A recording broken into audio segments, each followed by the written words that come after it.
Bonjour à toutes et tous. Je m'appelle Arnaud Saint-Martin, je suis député de la première circonscription de Seine-et-Marne. Je suis ravi de vous accueillir aujourd'hui au Palais Bourbon pour une cérémonie un peu spéciale. C'est la première édition de la remise des médailles des citoyens solidaires, des citoyennes et des citoyens solidaires. C'est l'occasion de récompenser des personnalités locales de la circonscription qui s'engagent pour le bien commun, l'investissement dans les actions solidaires. Et c'est un point qui me paraît excessivement important à valoriser, à l'heure où on se pose des questions aussi dans l'implication des citoyens, dans la cité, etc. Et je pense qu'on a besoin aussi de modèles, de personnes qui s'engagent, qui s'investissent, souvent de façon désintéressée, et c'est à ça qu'on les reconnaît, parce qu'elles sont aussi motrices de fait, dans ce sens-là. Donc le service de l'intérêt général, pour moi, c'est quelque chose qui est excessivement important.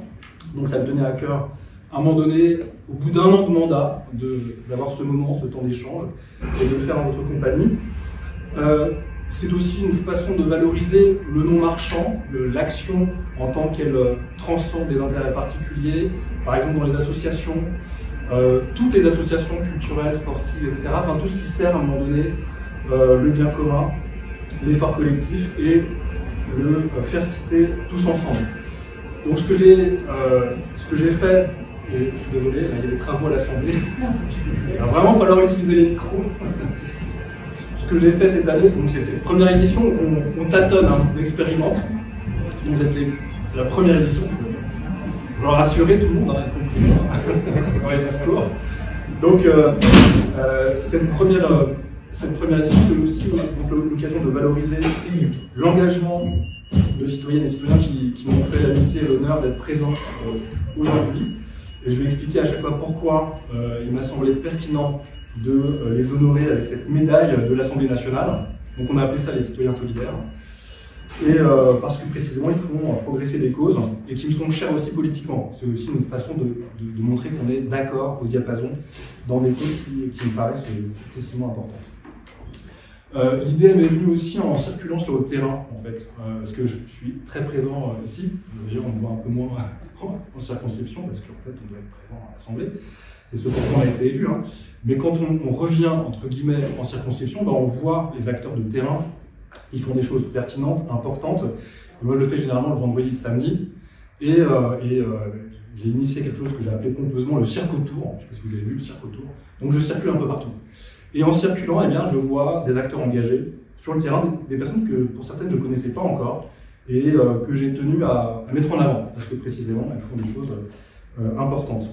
Donc l'idée est venue à ce moment-là, et donc moi c'est une espèce de gratification comme ça que j'apporte, que je vous apporte, parce que je pense que c'est important aussi que d'un point de vue, enfin du point de vue de l'Assemblée, à un moment vous ayez ce juste retour symbolique, qui est aussi une forme d'encouragement, parce que vous êtes des figures engagées, des modèles que j'avais à cœur de récompenser. Donc ça c'est pour l'introduction et les bonnes raisons de le faire.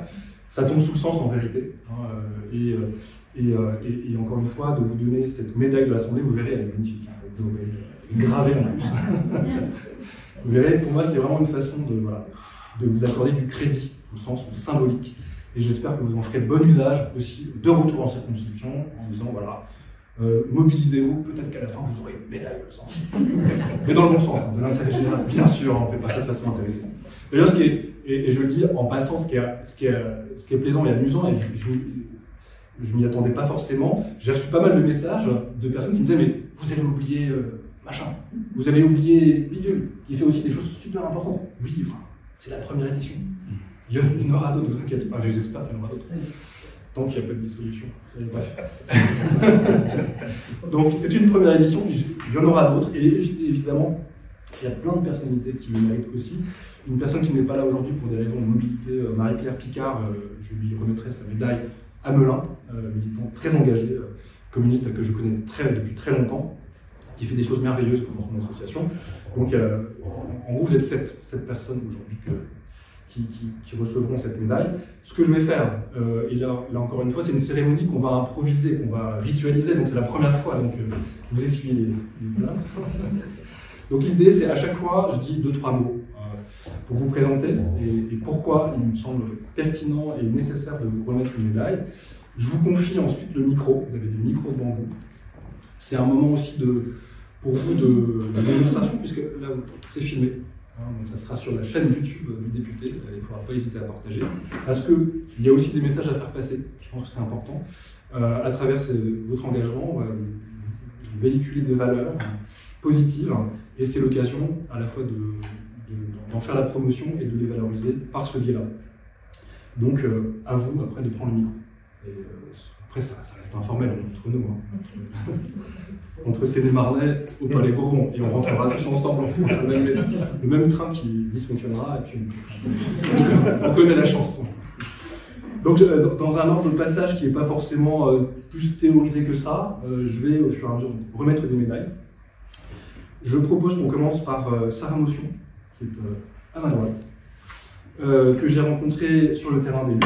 En l'occurrence, on sait que le logement social, et notamment Habitat 77, dans notre circonscription, et même au-delà en Seine-et-Marne, ça déconne souvent, pour le dire de façon euphémisée.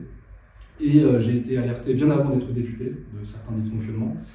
Et avec Sarah, en fait, j'ai découvert de façon encore plus crue certaines réalités qui sont pour certaines indignes. D'ailleurs, j'ai alerté le gouvernement parce que tu m'avais sollicité, parce que nous sommes rendus sur place, on a fait des vidéos qui ont tourné pour mettre en visibilité ces réalités qui sont indignes. En l'occurrence, c'est des logements insalubres, c'est des cafards, c'est des conditions d'existence qui sont entravées par des conditions d'habitation qui sont, encore une fois, intolérables.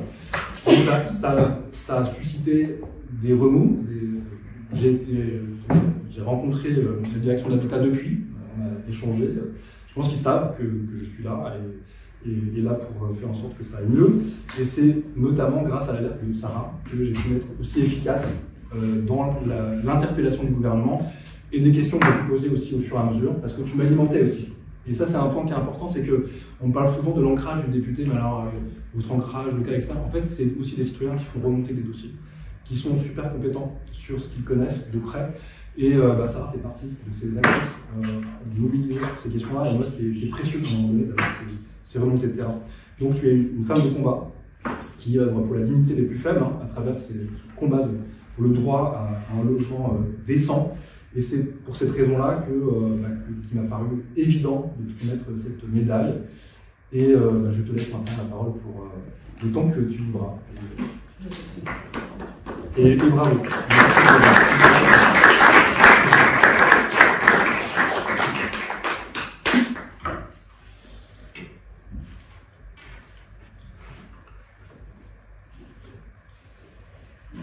Monsieur le député, mesdames et messieurs, je tenais à vous remercier sincèrement pour cette médaille.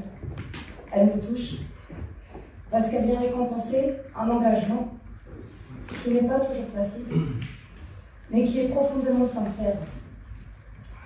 Mon engagement, il est né d'une urgence, pas d'un rêve, pas d'une vocation, mais d'une réalité qu'on ne pouvait plus ignorer. En 2021, la halte garderie de mon quartier a été menacée de fermeture. Pas parce qu'il y avait plus d'enfants, pas parce qu'elle ne servait plus, mais parce que l'eau coulait littéralement. Parce que les murs étaient détériorés. On nous a dit, on va la déplacer dans un autre quartier, comme si on pouvait déplacer des enfants, des habitudes, un lien social, sans conséquence. C'est à ce moment-là que j'ai pris la parole.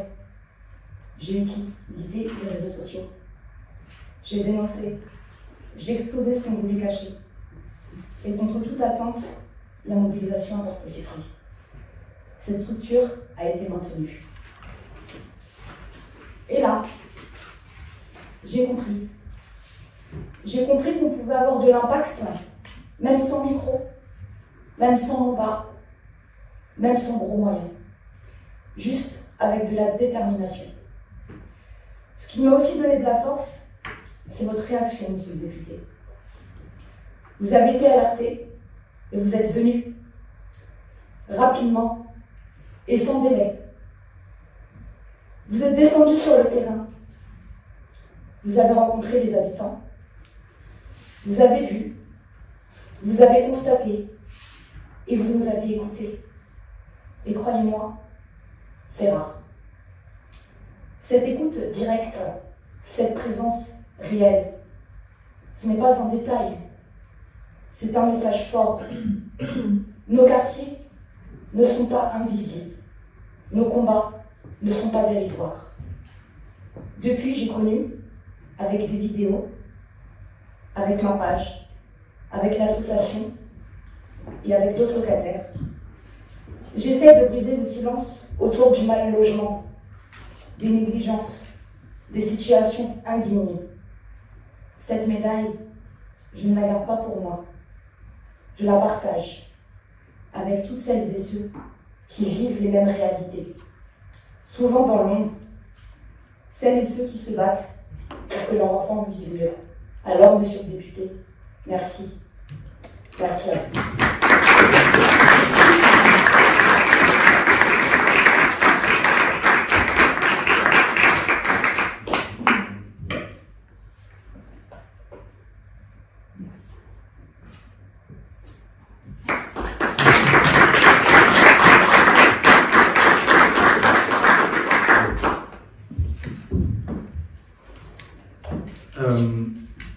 Donc merci pour ce discours qui est fort et puis qui est à la mesure de ton engagement.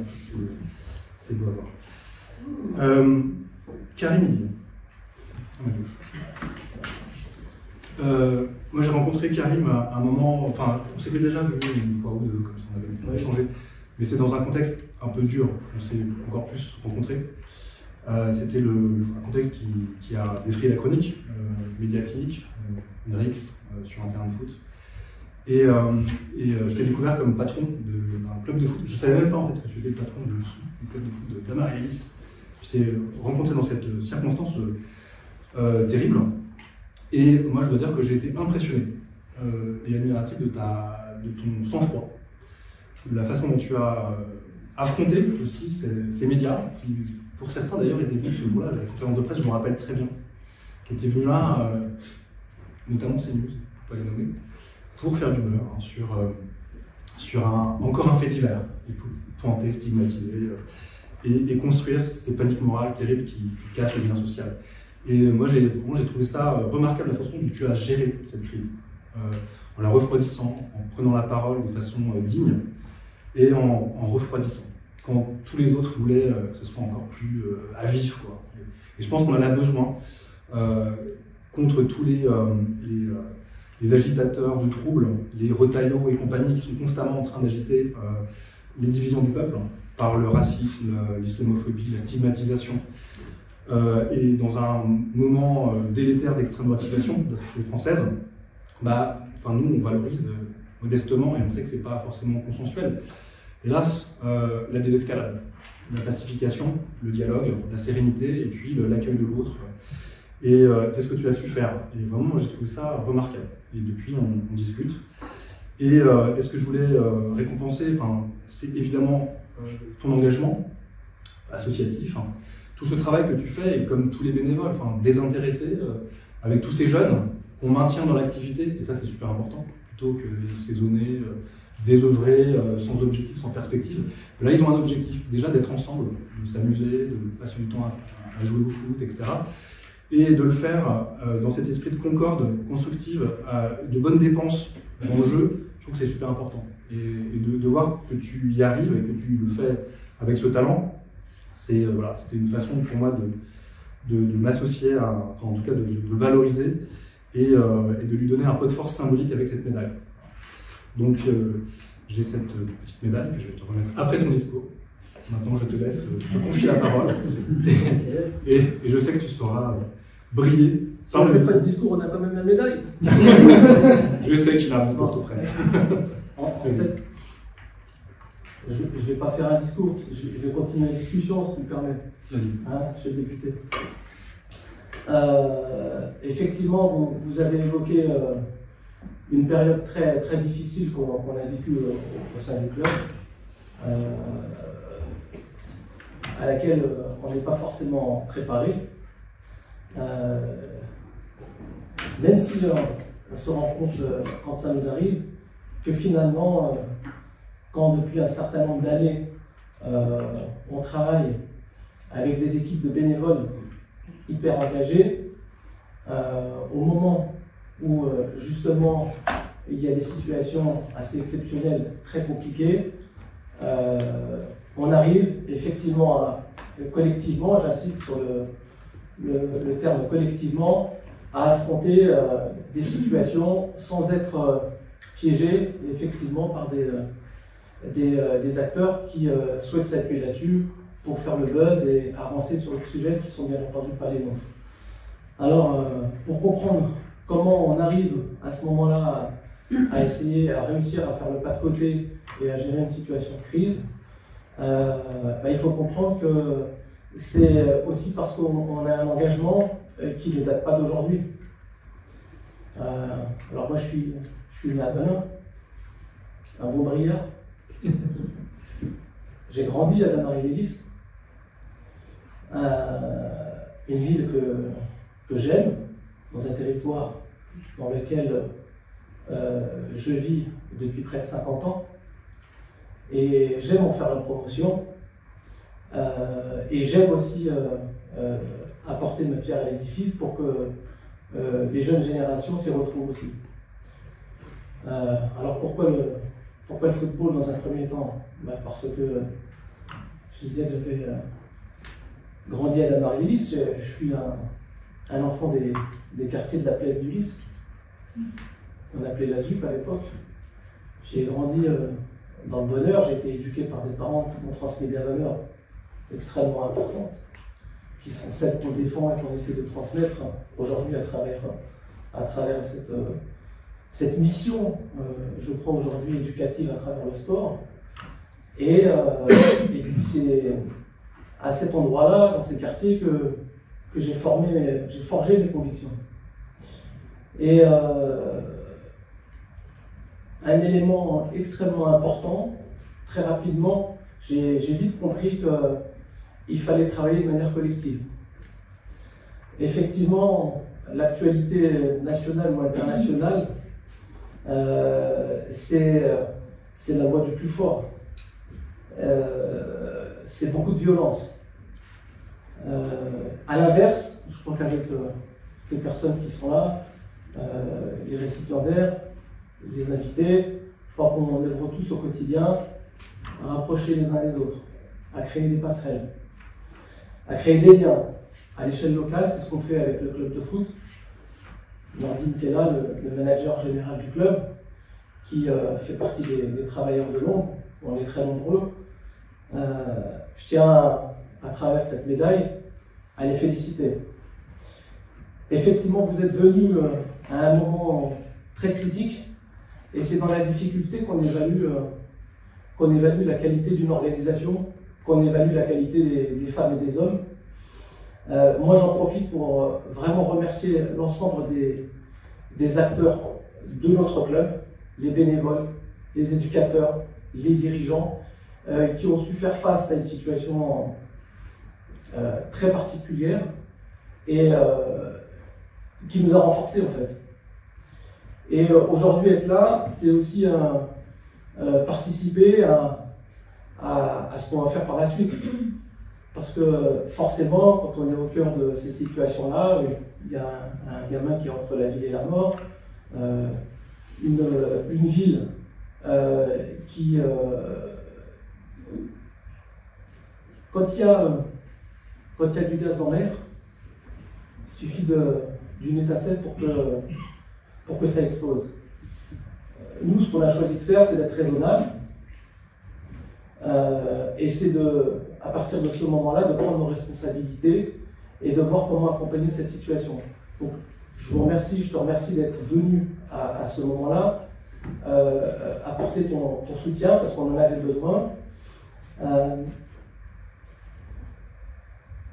Au quotidien, ce qu'on fait au niveau du club, c'est accompagner, participer à accompagner des jeunes à trouver leur place dans la société en fait. Certains le font à travers le sport comme nous, d'autres le font avec la culture, etc.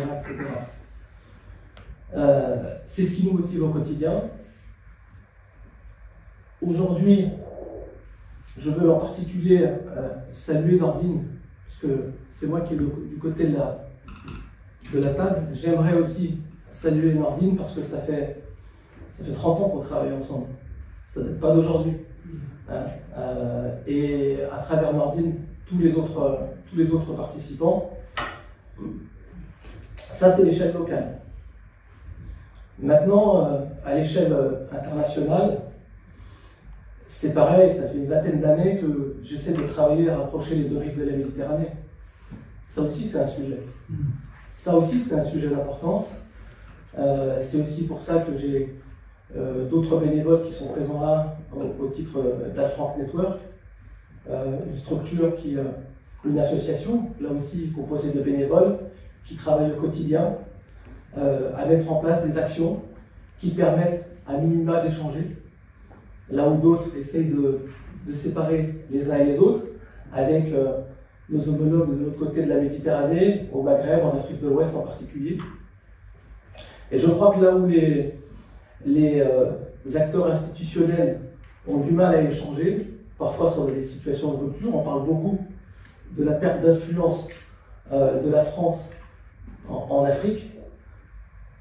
Les associations, elles continuent de discuter, d'échanger et de construire des actions qui vont permettre, je crois, dans le moyen long terme, de continuer à discuter et à structurer, à construire quelque chose de commun. Forcément, on est à l'Assemblée nationale. Pour moi, c'est une fierté. Et je dois forcément dire quelque chose sur mes parents, les remercier pour leur éducation, remercier aussi tous les instituteurs, les professeurs, les éducateurs sportifs que j'ai rencontrés, qui ont une véritable importance dans ma construction. Et l'enjeu, en fait, pour moi, aujourd'hui, c'est de transmettre ce qu'on m'a transmis. Donc, monsieur le député, vous avez aussi votre responsabilité. Je crois que vous êtes en train de l'assumer à travers ce que vous faites. Je ne sais pas si vous réalisez l'impact que ça peut avoir pour nous, mais pour tous les autres bénévoles qui seront avec nous. En cela, je vous en remercie.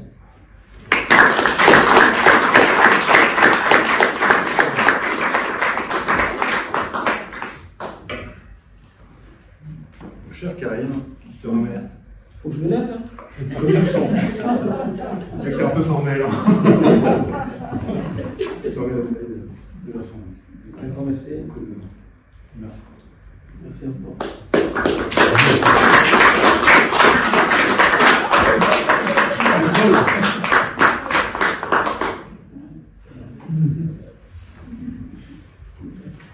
On improvise un rythme, en fait,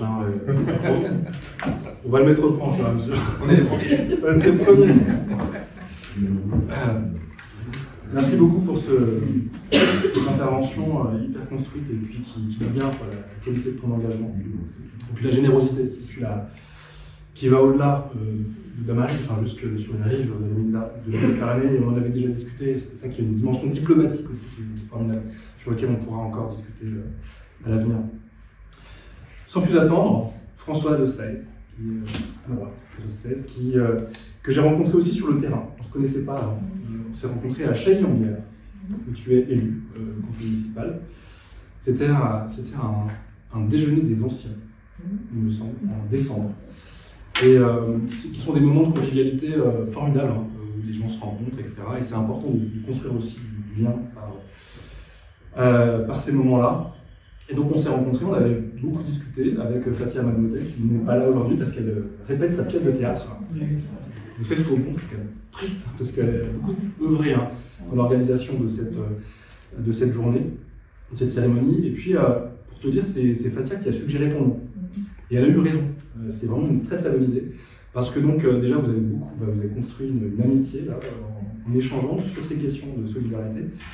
Et c'est comme ça qu'on a découvert ton travail aussi au Resto du Cœur, à Damary.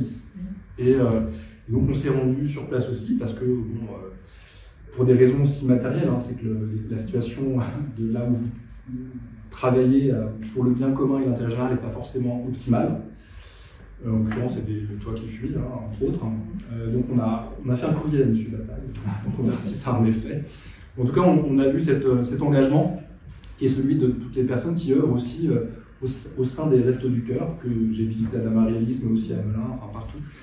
Et c'est évidemment une association à laquelle on tient, et qui est là, c'est encore là.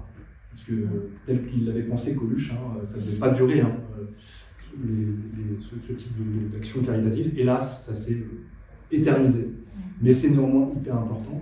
Et ce travail-là, tu le fais avec tous les bénévoles, donc au sein de cette structure à Damariélis. Et quand on l'avait visité, il y avait du monde, il y avait de l'enthousiasme. Enfin, les gens étaient contents aussi de se retrouver dans cette activité de solidarité. Et c'est évidemment hyper nécessaire de construire encore ces dons pour la collectivité. Donc c'est pour ton engagement, le fait que voilà, tu es là, tu consacres beaucoup de temps à cette activité, et que c'est du temps que parfois on prend qu'on ne prend pas pour d'autres activités qui seraient plus personnelles, etc., de loisirs. En fait, on se donne pour le collectif. Et ça, c'est hyper important aussi que de le valoriser, parce qu'à un moment donné, c'est aussi de l'épuisement, des fois, parfois du découragement dans certaines activités, parce que, évidemment, ça ronge beaucoup de temps. C'est la raison pour laquelle, donc, avec Fatia, on a trouvé que c'était évidemment nécessaire de te mettre en avant. Maintenant, je te confie le micro pour 2-3 minutes, comme tu le sens. Et puis, à la fin, tu vas... Alors, moi, j'ai rien préparé du tout, parce que je ne savais même pas qu'il fallait parler. Voilà. Alors, du coup, ça sera spontané. Donc, c'est vraiment... Bah, oui. J'ai rien préparé, donc simplement, je tiens à remercier, n'est-ce pas, mais par rapport au Resto du Cœur, je ne sais pas trop quoi dire. Moi, ça fait 9 ans que j'y suis. Je suis toujours dans le social, également au niveau de ma commune, puisque je suis au CCAS. Et effectivement, c'est toujours un petit peu mon domaine, en fait, tout ce qui est social. Effectivement, au niveau des Restos du Cœur, ça fait 9 ans que j'y suis maintenant. Et puis on essaie d'être présent pour les personnes qui sont. Dame-Marie, c'est quand même un gros centre. Il y a quand même plus de 300 familles et j'ai quand même 42 bénévoles. Donc je suis responsable du centre et c'est vrai que c'est un gros travail puisqu'on y est, enfin moi en tout cas, je suis du lundi au samedi. Donc voilà, quoi dire de plus? Pas grand-chose dans la mesure où c'est au quotidien. Effectivement, je ne te connaissais pas avant, j'ai beaucoup sympathisé avec Fatia. Et effectivement, c'était lors d'un repas des aînés donc, sur la commune de Chalon-Bière. Donc moi, je ne connaissais pas du tout, je découvre tout ça et effectivement, je n'ai pas du tout préparé quoi que ce soit, parce que je n'étais pas au courant. Ah, ça c'est donc c'était juste, je voulais vraiment remercier effectivement Bruno et puis Fatia, parce qu'elle est quand même présente. Et puis voilà, je n'ai pas grand chose à dire de plus. En tout cas, merci 1000 fois et puis j'espère que tout ça va continuer.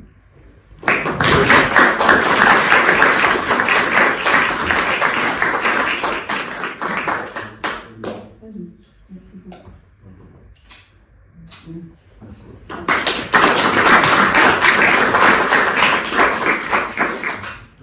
À ma droite, Béatrice Vauthéreau.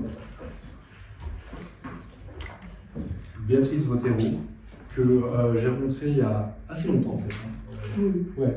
Déjà sur les marchés. Ouais, sur les marchés, quand on tracte, quand on se retrouve entre militants politiques. Donc on avait déjà bien discuté sur un terrain politique. Et en fait, tu fais partie des personnes qui nous sont précieuses parce que tu es constamment en train de m'alerter sur la cause animale, sur la cause des animaux qui sont souvent maltraités, en danger. Et tu m'envoies souvent des informations qui sont terribles. Il faut être clair. Ouais. Quand Béatrice m'envoie un message, vraiment c'est un peu déprimant, il faut le dire, parce que c'est souvent déprimant. Et par exemple, c'est toi qui m'as mobilisé sur le scandale des SACPA, de la SACPA de Volpénil, je ne sais pas si vous avez vu, ça a défrayé la chronique à un moment donné, cette fourrière qui stocke, qui maltraite les animaux qui sont recueillis sur la voie publique. Et donc tu m'avais alerté, et donc on avait décidé de faire une descente un dimanche après-midi à l'improviste pour aller constater les dégâts. Et Julien était présent, Julien Livin. Et ça m'avait scandalisé de voir à la fois la façon dont les animaux étaient maltraités, et puis pour la plupart promis à la mort en fait, avec des expressions sordides du type ils vont finir au congèle. C'était une ambiance qui baignait dans leurs excréments, enfin, c'était atroce. Et c'était aussi la façon dont les humains qui doivent les prendre en charge sont aussi maltraités par un système qui est proprement inqualifiable. Et une espèce d'externalisation de la gestion de ces animaux par cette association, par ce groupe, qui tire profit et avantage de ce marché, c'est un marché public, et qui donc exploite aussi les humains. Et c'est donc un système qui est absolument intenable, que j'ai découvert. Moi, je dois dire que je ne connaissais pas. Et je pense qu'il y a plein d'élus locaux qui ne savent pas du tout comment ça fonctionne. Et moi, j'avais d'ailleurs, en tant qu'élu local à Melun, j'avais même pas vu les délibérations, ils ont voté les crédits pour ce groupe. Et donc, on avait une espèce d'opacité, et en même temps, là, c'est le concept qui m'était venu, mais une externalisation de la mort des animaux, c'est loin, c'est une fourrière animale dans la campagne, on ne sait pas trop où c'est, et parfois on entend au loin des aboiements, mais c'est là que finissent une bonne partie des animaux. Et moi, ça m'avait, vraiment, c'était abominable comme vision. Donc ça nous a mobilisés, on a alerté, et puis on continue en fait. C'est compliqué parce qu'on travaille avec une association, One Voice, pour faire monter cette problématique. Ce qui est compliqué aussi au niveau parlementaire, parce qu'il y a déjà eu des alertes, mais c'est compliqué, du point de vue légal, etc. Et parce que tu m'as alerté, j'ai alerté. Ça c'est important, c'est des espèces d'alertes qui à chaque fois montent en puissance. Et c'est là où la force expressive du député peut être utile, puisque j'ai sollicité la DDPP, le ministère, on a fait bouger un peu les choses. On a pointé du doigt des très mauvaises pratiques. Donc c'est de ce point de vue-là que tu m'es précieuse dans toutes les personnes avec lesquelles j'interagis en tant que député. C'est aussi parce que j'ai découvert, tu m'as expliqué les difficultés de ton association, que tu t'investis beaucoup dans cette association qui s'appelle Cœur et Toit pour Chats, qui est basée à La Rochette. Tu recueilles des chats qui sont sur la voie publique, pour certains en déshérence, etc. Et tu y consacres beaucoup d'heures, d'argent, c'est compliqué à faire fonctionner, tu vas nous expliquer rapidement dans ton intervention. Mais c'est aussi ce don de toi-même pour les animaux que j'ai découvert. Et étant moi aussi très sensibilisé à cette question-là, j'avais à cœur aussi de le valoriser, à la fois de t'encourager, de mettre en visibilité ton combat pour la cause animale, et puis le vivant, et puis la nature et tout en règle générale. Une militante multicarte d'une certaine façon. Et donc, j'en dirai pas plus. Pour moi, c'était une évidence de t'encourager, de te remettre cette médaille. Et évidemment qu'on a encore beaucoup de travail à faire. Donc on va continuer sur ce dossier-là de la SACPA et d'autres sans doute, puisque tu m'alertes sur d'autres dossiers. Évidemment, après, il faut se mettre en ordre de marche quand on est député, on ne peut pas prendre tous les dossiers, sinon on court dans tous les sens. Donc je sais que des fois tu m'envoies des dossiers, je ne réagis pas, parce que je me dis, il faut que je priorise. En tout cas, sur la SACPA, je sais qu'on a du boulot, et je pense qu'à un moment donné, on va faire avancer un petit peu cette question, parce que c'est proprement inqualifiable ce qu'on a observé. Et j'espère qu'on améliorera un peu les choses à ce niveau-là. Et je te remercie aussi de m'avoir alerté, de l'avoir fait avec efficacité, parce que je reçois beaucoup de mails, mais des fois je ne réponds pas, parce que j'ai pas le temps de ça. Toi, tu sais comment m'alerter. Merci.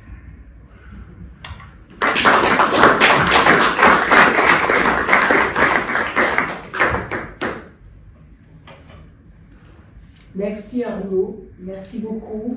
Je t'avais prévenu, si tu étais élu, je te solliciterais beaucoup sur ces questions de la condition animale. Je ne vais pas parler du bien-être animal parce que ça, c'est absolument un terme qui est à bannir. Quand on en sera à parler du bien-être animal, c'est qu'on aura fait déjà énormément de progrès dans la façon dont on traite ces animaux, nos animaux, les animaux de la Terre, qui ont leur place sur Terre autant que nous.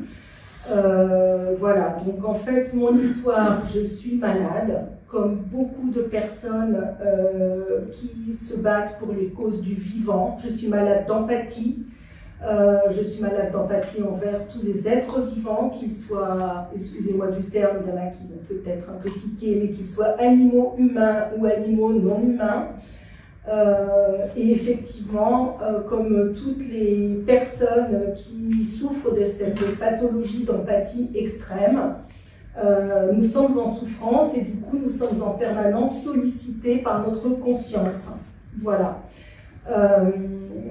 Effectivement, comme disait Lamartine, on n'a pas de cœur, un pour les humains et un pour les animaux, on a un cœur ou on n'en a pas. Voilà, effectivement, c'est tout à fait ça. je suis, comment dire, avant tout, je vais vous citer l'article L214-1 du Code rural qui dit que tout animal étant un être sensible doit être traité par son détenteur dans les conditions, dans les conditions propices ou cohérentes avec les impératifs biologiques de son espèce. Et là, on fait le chemin sur tout ce qui est élevage intensif, etc., où bien évidemment les animaux sont loin d'être traités dans des façons qui sont cohérentes avec les impératifs biologiques de leur espèce. Voilà. Je ne sais pas pourquoi je suis comme ça, mais je suis tombée dedans dès ma naissance, on va dire. Voilà. Il paraît que quand j'étais petite fille, sur les lieux de vacances, j'allais interpeller les pêcheurs, donc vous voyez, ça remonte à loin. J'ai fondé en 2011 une association pour venir en aide aux chats en détresse, parce que j'ai commencé à m'occuper de chats qui avaient faim en bas de chez moi. Et quand j'ai fondé cette association en 2011, j'étais loin, et très loin, d'imaginer l'ampleur que ça allait représenter. Je reçois cette médaille avec beaucoup de, de remerciements, de reconnaissance sur un combat qui est sans fin. Et surtout, je ne la reçois pas du tout à titre personnel, je la reçois pour toutes les personnes qui, comme moi, s'engagent au quotidien. Il faut savoir qu'avoir une association pour le vivant, et là pour les animaux en particulier, c'est H24 de tension, de pression, de recherche de solutions, parce qu'on manque de tout. Et il faut savoir que la France est la lanterne rouge dans l'Europe, concernant par exemple le nombre d'abandons. Tous les ans, la France bat le record d'Europe du nombre d'abandons. Tous les ans, la France est championne d'Europe, parce qu'il y a des lois, il y a des décrets qui renforcent les lois existantes, mais il n'y a pas de contrôle, il n'y a pas de verbalisation, il n'y a pas de sanction. Donc nous, on essaie de faire à notre niveau, comme toutes les associations de ce type, qui sont elles-mêmes en souffrance, et là, au début de l'été, on n'arrête pas de se solliciter les unes et les autres pour trouver des solutions. Et on est toutes complètement désemparées de voir qu'on n'a pas de solution. On est sollicité tous les jours. Là encore hier, j'ai reçu 2 messages dans la journée pour une chatte avec ses bébés à Melun, une autre à Chartrette, et on nous demande d'agir, de venir les prendre en charge. Or, nous n'avons pas de structure d'accueil. Nous faisons appel, nous dépendons directement du bien vouloir des particuliers qui acceptent d'être famille d'accueil pour l'association. Et nous avons actuellement à peu près une 60aine de chats en charge répartis dans différentes familles d'accueil. Et comme nous sommes obligés de dire non, je peux vous dire que c'est un couteau dans le cœur de ne pas pouvoir en sauver. Il faut savoir, pour expliquer la nécessité de l'existence d'associations comme la nôtre, c'est qu'un couple de chats peut engendrer en 4 ans plus de 24 500 chats. Puisque les petits vont faire des petits, etc. La stérilisation devrait être obligatoire, comme elle l'est dans plusieurs pays d'Europe. Laisser naître des êtres vivants qui vont être condamnés à mourir du typhus, du coryza, de maltraitance, parce qu'il y en a beaucoup, et des chattes qui vont finir par mourir, elles aussi, à force de faire des portées à répétition, c'est pas digne d'un pays comme le nôtre. La Belgique l'a fait. En 2 ans, les refuges se sont vidés de moitié. La solution, elle est là. Que les politiques nous interpellent. Nous connaissons le terrain. Nous connaissons la réalité du terrain. Nous connaissons les solutions. Il suffit de prendre les choses en main. Alors, bien sûr, évidemment, comme il s'agit d'animaux, ça passe toujours en arrière-plan. Mais c'est du vivant. Et tout est lié. La façon dont il traite le vivant, qu'il soit humain ou animal, tout est lié. Hein, comme disait Marguerite Yourcenar, l'homme ne cessera d'être un tortionnaire pour l'homme tant qu'il exercera sur l'animal son métier de bourreau. Je suis convaincue que tout est lié. Alors notre association manque de tout. De nourriture, on n'en parle même pas. On passe des week-ends à faire des collectes dans des animaleries pour essayer de récupérer un petit peu de nourriture. De bénévoles, mais comme j'en parlais avec ma voisine, le bénévolat est en crise. Les gens se sont repliés vraiment sur eux-mêmes. C'est très difficile. On manque de familles d'accueil. Et on est toutes unanimes, toutes les présidentes et les présidents d'associations comme la nôtre, pour dire qu'on fait clairement un travail qui relève du travail de l'État, puisqu'on prend en charge des animaux qui sont sur la voie publique. Donc on rend service à ceux qui les aiment comme à ceux qui ne les aiment pas. Voilà.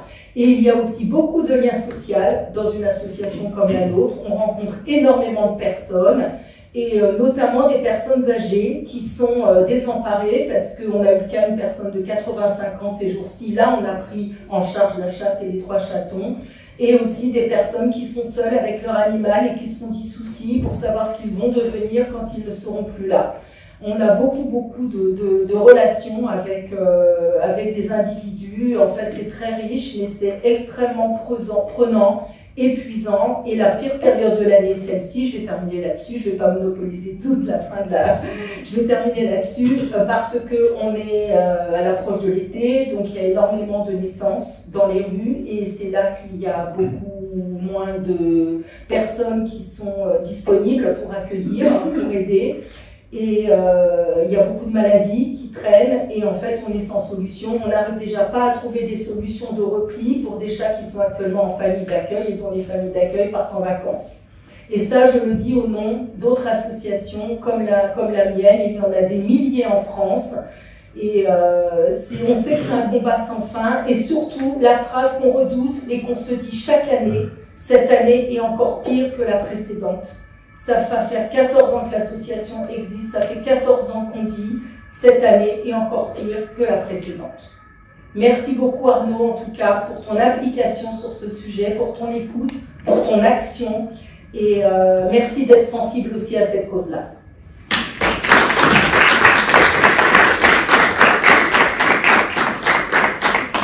On va pas se lever. Je te remets la médaille. Je te remercie. Merci pour ton action. Merci à toi.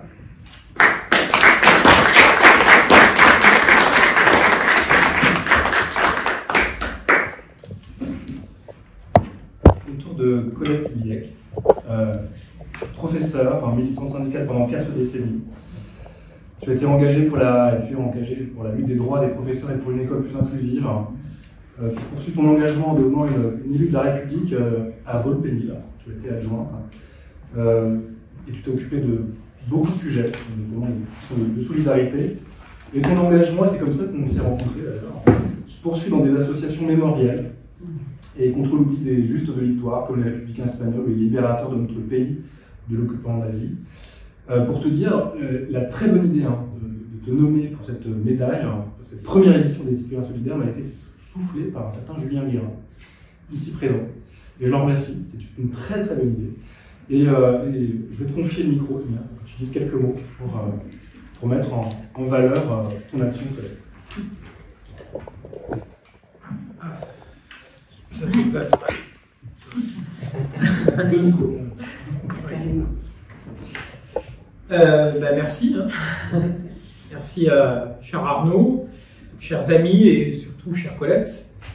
C'est avec un peu d'émotion que je prends cet après-midi la parole ici à l'invitation de notre député, élu il y a environ 1 an pour représenter notre circonscription à l'Assemblée nationale.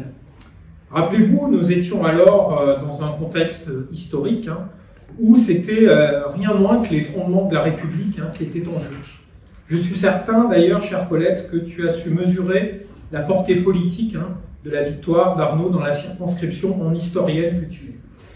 Lorsqu'Arnaud, effectivement, m'a demandé, il y a quelques semaines, de lui suggérer une figure engagée de la commune de Volpénil, où je suis moi-même élu depuis 5 ans, le nom de Colette est aussitôt apparu tel une évidence pour moi. Chère Colette, tu cochais toutes les cases d'une défenseuse infatigable de l'intérêt général, par tes engagements multiples que tu as rappelés depuis plus de 45 ans. Il est des vies comme la tienne où l'engagement et la fidélité aux convictions tiennent lieu de fil conducteur. Je vais dire ici rapidement en quelques mots ton parcours et les combats que tu as menés, que tu mènes encore, Arnaud a raison, et à n'en pas douter que tu continueras de mener demain. Et combien ces combats méritent d'être non seulement connus, mais honorés. Arrachée à son midi natal par les mutations de l'éducation nationale, Colette, tu as été professeur au collège, puis au lycée Georges Sand du Mets-sur-Seine, où des générations d'élèves issus des quartiers populaires ont apprécié tes cours d'histoire-géographie, je suis certain. Tu fus également, au cours de ta carrière d'enseignante, une syndicaliste engagée, tu l'as rappelé, hein, Arnaud, dans la défense des collègues les plus fragiles notamment, et toujours en faveur d'une école publique émancipatrice ayant les moyens de ses ambitions. C'est quelque chose qui résonne encore aujourd'hui extrêmement fort, hein, dans le contexte actuel. Tu fus de toutes les manifestations, de toutes les mobilisations, et c'est d'ailleurs ainsi que nous nous sommes connus, voilà presque 20 ans, hein, alors que j'arrivais moi-même de ma province natale pour exercer ce beau métier de professeur d'histoire-géographie, et jeune militant syndical, j'ai pu bénéficier de tes conseils et de ton expérience.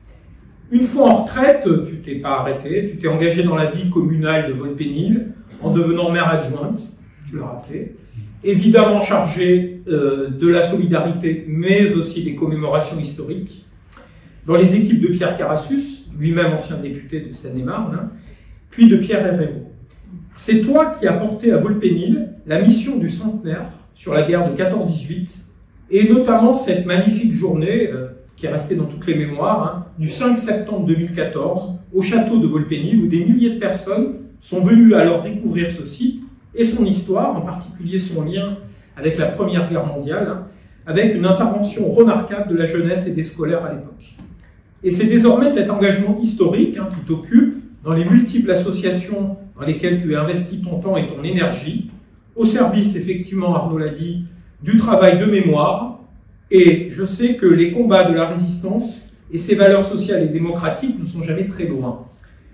Dans ce parcours, Colette, ce qui frappe, c'est la profonde cohérence des engagements successifs, toujours dans une optique, la transmission et l'émancipation. Alors pour terminer mon propos, quoi de plus naturel, évidemment, que de citer une figure qui t'est chère, celle de Jean Jaurès, qui a connu un peu cette maison aussi, hein, et qui disait, et ça s'adresse à Colette, mais également, je crois, à tous les récipiendaires, hein, le courage, c'est d'agir et de se donner aux grandes causes, sans savoir quelle récompense réserve à notre effort l'univers profond, ni même s'il lui réserve une récompense. Tu n'as jamais cherché les honneurs, je le sais, mais je crois que tu as bien mérité cette récompense. Merci.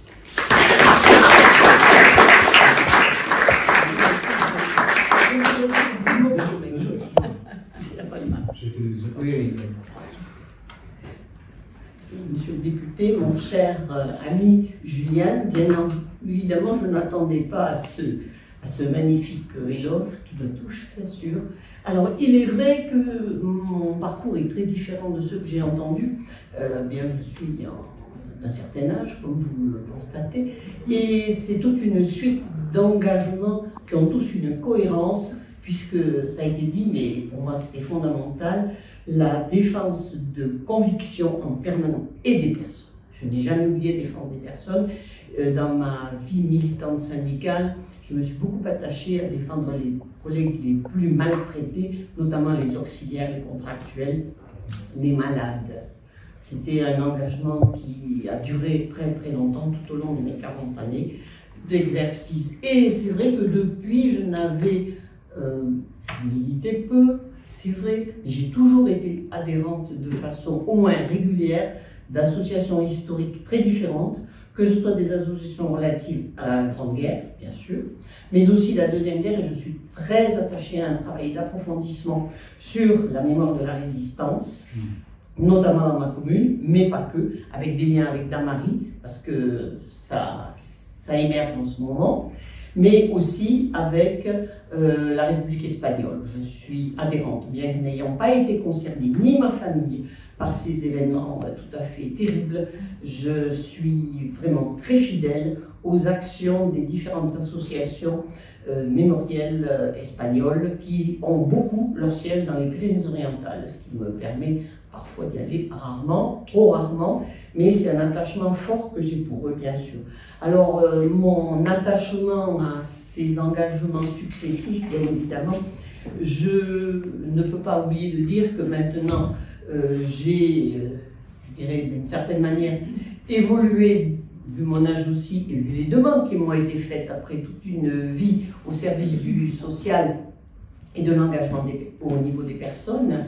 Eh bien, j'ai été sollicitée pour représenter effectivement une association mémorielle sur Melun, qui était en déshérence.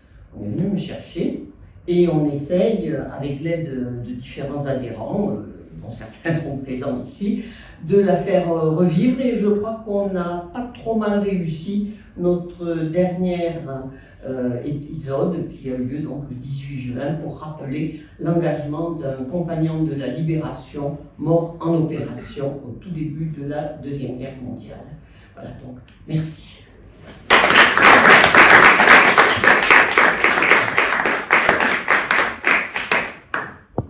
Je te remets cette médaille de l'Assemblée.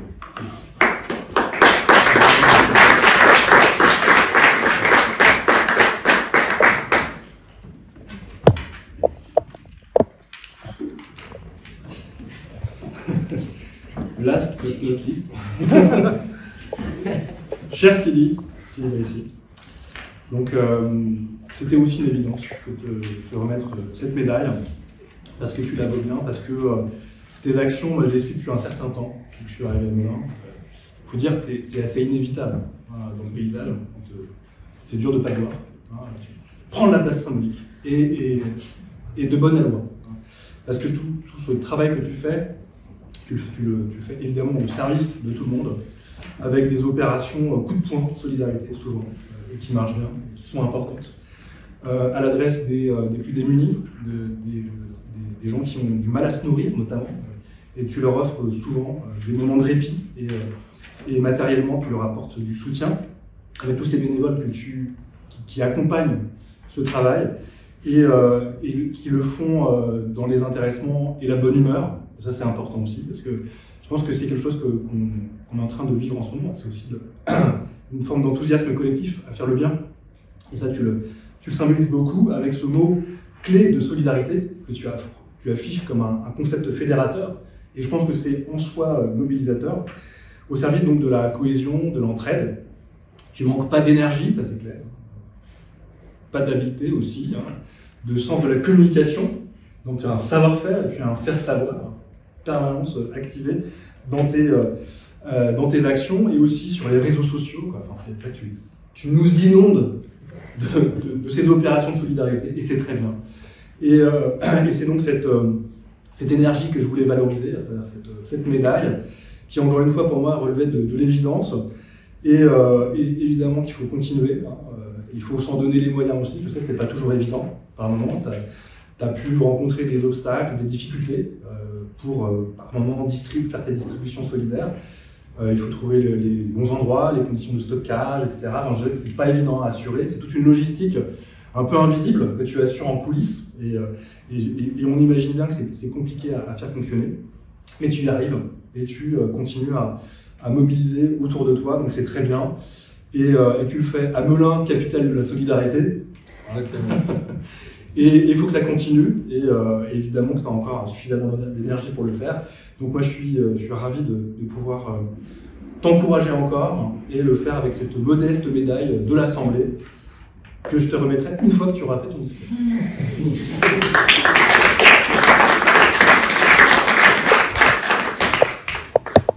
Merci Arnaud pour cette très belle récompense. Comme toujours, je suis le dernier sur la liste, c'est ce que je retiens aujourd'hui. Malheureusement, j'ai croisé les doigts, mais ça va marcher. Déjà, franchement, je tenais à remercier énormément tous les bénévoles de l'association. Aujourd'hui, on est 565, donc on a des bénévoles sur toute l'agglomération et beaucoup plus. On n'intervient pas qu'à Melun, on intervient dans le 91, dans le 93. Et je voudrais aussi remercier tous les donateurs qui nous suivent donc sur les réseaux sociaux, des très gros groupes, sans qui on ne pourrait pas faire des distributions solidaires. Aujourd'hui, l'association, c'est à peu près 450 repas par jour. Donc on distribue, on a la chance de pouvoir faire des livraisons. J'appuie là-dessus parce que il n'y a pas beaucoup d'associations qui peuvent se permettre de faire des livraisons, parce que c'est très coûteux. Nous, on a la chance de se faire passer un peu pour un livreur Uber. On ramène des colis alimentaires chez les bénéficiaires. On fait signer un bon comme si ils avaient payé la livraison. Et tout ça pour vraiment appuyer, et je dis bien appuyer très fort sur la dignité des parents. Quand vous avez un gamin qui va au Resto du Cœur ou autre, c'est pas facile à afficher, on est devant tout le quartier. Parfois ça peut être un handicap pour la suite, même s'ils en ont fortement besoin. Et je tenais aussi à à remercier, mais vraiment, ma maman. Parce qu'il y a beaucoup de personnes qui me disent « Ouais, Sidi, comment ça t'est venu, du comment, du pourquoi tu fais ça ?» Bon, en fait, je prends la suite, c'est un héritage. Ma mère, elle a fait ça toute sa vie, donc elle a été dans le social toute sa vie. Elle a eu la chance de savoir lire et écrire très tôt. Elle est arrivée après la guerre d'Algérie. Elle a rempli énormément de papiers pour des gens qui ne savaient pas. Elle avait aussi le permis, ce qui était très rare à l'époque, donc on pouvait emmener les gens à se déplacer. Et donc, à travers ce message, cette médaille, je pense qu'elle lui appartient aussi. Elle appartient aussi énormément aux bénévoles, plus qu'à moi. Moi, j'ai la chance d'être médiatisé. Je fais un post, je demande d'alimentation. Le lendemain, j'ai je ne sais combien de marques qui m'appellent pour pouvoir faire la promotion de leurs produits. Aujourd'hui, moi, ce que je déplore, et je vais en profiter d'être filmé, Arnaud, si tu me le permets, c'est qu'on est dans une ville où il est très compliqué. Je parle de Melun parce que les autres villes, je suis très bien accueilli, d'avancer. La personne à côté de moi qui est bénévole et qui s'occupe des chats, c'est triste à dire, mais j'ai refusé 40 tonnes de nourriture pour chats. Je vous explique mon fonds de commerce, comment il se passe. Donc on fait des millions de vues sur les réseaux sociaux, les marques m'appellent, ils me disent voilà, monsieur Drissi, on a besoin de faire la promotion de cette marque, on vous donne, on va dire, une quarantaine de palettes, je vous faites la promo et vous nous faites une pub. À côté de ça, on peut nourrir des chats, on peut nourrir des personnes, on peut nourrir qui vous voulez. Et malheureusement, à Melun, la mairie ne veut pas m'entendre. Donc j'ai vraiment un très gros obstacle, c'est le maire de Melun à l'heure actuelle. Je ne pense pas qu'il se rende compte de ce qui se passe réellement dans sa ville. Et j'espère qu'il regardera cette vidéo parce que c'est un message direct. J'ai des agents de la ville qui sont dans des garages dans les quartiers de l'Amont. On pourra aller les visiter avec des enfants mineurs. J'ai beau alerter la NDS et tout ce qui s'ensuit. Donc, monsieur Mébarek, ce message il est pour vous. Essayez de vous rappeler d'où vous venez. Ça, c'est très important. Parce que derrière, c'est des familles qui galèrent. On a énormément de personnes qui sont à deux doigts du suicide. Et parfois, quand j'ai des SDF qui me disent qu'ils vont faire une connerie ou quoi que ce soit, et que la police m'appelle, parce que c'est moi qui ai échangé le dernier texto avec eux, je peux vous dire que j'ai beau être costaud, mais à l'intérieur de moi, c'est compliqué. Donc voilà. Sinon, pour le reste, j'ai énormément de chance, parce que je fais ça par amour. Je me dis que faire du bien aux gens, c'est faire du bien à soi-même. Et n'oubliez jamais cette phrase-là, et je pense que je vais clôturer là-dessus, qu'il est plus facile de donner, et ça Arnaud, il faut absolument que tu le soulignes, parce que c'est important, que de recevoir. Merci à tous.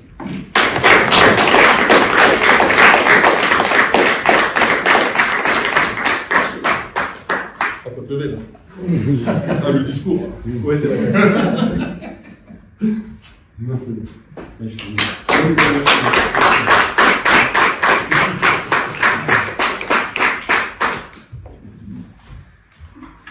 Bien, c'était beaucoup d'émotions. Merci à toutes et tous d'avoir joué le jeu, d'être venus jusqu'ici pour cette première édition des médailles des citoyens solidaires. Il y a beaucoup de choses importantes qui ont été dites. Je ne vais pas faire une synthèse, hein, c'est pas le moment de la synthèse. Mais quand même, il y a des mots-clés qui reviennent et qui sont transversaux. C'est l'idée, il y avait cette idée de la crise du bénévolat qui a été évoquée tout à l'heure. Et c'est vrai que c'est de l'énergie pure qu'il faut aussi valoriser, entretenir, parce qu'elle participe du bien commun, mais elle est rare. Et à l'heure de l'individualisme, des égoïsmes et de la montée de tout ce qui casse le lien social, c'est une énergie qui est hélas vulnérable. Et donc de vous mettre en avant et de participer de cette valorisation symbolique de ce que vous faites, c'est aussi mettre en avant le bénévolat en tant que ça participe de la construction du lien social, de ce qui nous fait tenir comme société. Ces moments où on s'engage sans savoir ce qu'on fait, où on va, etc. Mais on sait que c'est la bonne chose à faire, parce que c'est nécessaire, parce qu'il y a des convictions, comme le disait Colette, c'est très important. Évidemment, quand on dit sens de l'intérêt général, c'est en vue pour des combats pour la justice sociale, pour la nature, pour la cause animale, enfin bref, on est aussi mu par des passions qui nous transcendent et qui nous obligent à un moment donné à agir, parce que c'est comme ça, parce qu'il faut le faire. Donc c'est ça aussi que je tenais aussi à mettre en avant, cette énergie, qui est une énergie, alors évidemment la médaille elle est individuelle, mais c'est du collectif en fait, que vous concrétisez à travers ces médailles, vous l'avez tous souligné, c'est hyper important. Donc il faudrait en fait remettre des médailles à des associations peut-être l'année prochaine. Mais c'est évidemment du collectif et c'est ce que je voulais mettre en avant. C'est aussi la transmission, ça a été dit, tu l'as dit pour ta maman. Et on est aussi dépositaire de ce qui nous a précédé, des bonnes manières d'agir en société et de faire en sorte qu'on puisse se battre pour une meilleure société, plus égalitaire, qui soit enfin à la hauteur de ce triptyque républicain qui est toujours plus abstrait à mesure qu'on avance dans le temps. Liberté, égalité, fraternité et solidarité. Voilà. Ça fait partie des grandes valeurs fondatrices qui devraient tous nous mouvoir. Donc c'est ce que je voulais aussi mettre en exergue aujourd'hui, et je pense que c'est un récit qu'on construit aussi à travers ces actions que vous menez, dans la grande variété des sphères d'intervention qui sont les vôtres. En fait, c'est des valeurs qui sont communes. Et je pense que c'était important à un moment donné de se poser, de dire les choses, de dire les mots, et d'avancer tous ensemble pour construire une société plus juste. Donc merci encore pour cette première édition, qui en appelle j'espère d'autres, parce qu'il y a beaucoup de personnes à récompenser qui font le bien. Et en tout cas, je serai là, et j'espère pour longtemps, pour continuer à construire avec vous cette première circonscription pour la justice sociale, l'égalité, la fraternité. Merci encore.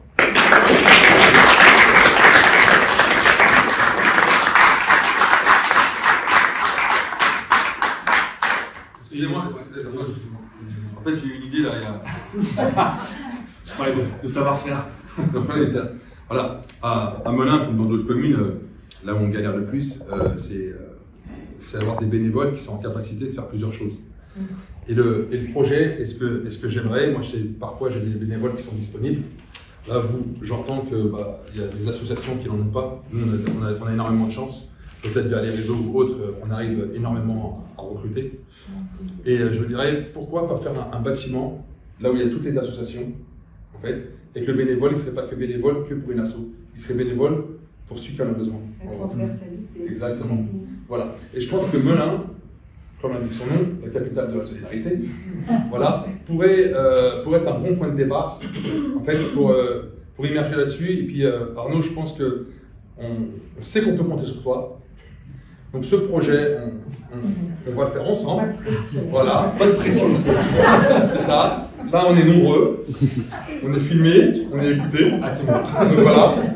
L'association des chats, d'autres associations, toutes les associations, faire un bon bâtiment. On pourrait se partager des locaux. Et je pense avoir une énergie explosive. Voilà. Donc Arnaud, j'entends. Moi, je te remets ma petite carte. Voilà.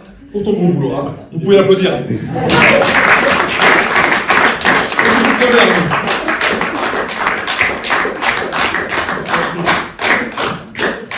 Excellente conclusion.